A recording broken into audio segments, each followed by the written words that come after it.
Kung pangalan mo nagsisimula sa letter J, ikaw yung taong kayang gawing masaya ang kahit anong lugar. Ang letter J ay simbolo ng joy, journey at curiosity.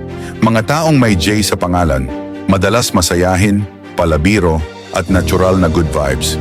Sila yung tipo ng tao na madaling makisama at marunong mag-adjust sa kahit anong sitwasyon.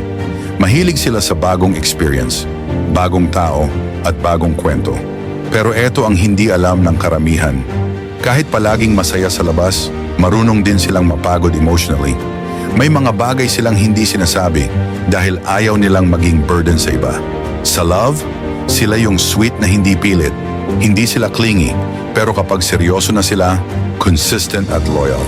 Traits: masayahin, adventurous, friendly, curious, emotionally aware, easy to love, independent. Kaya kung J ang initial mo, ikaw yung taong may dalang saya kahit hindi mo namamalaya.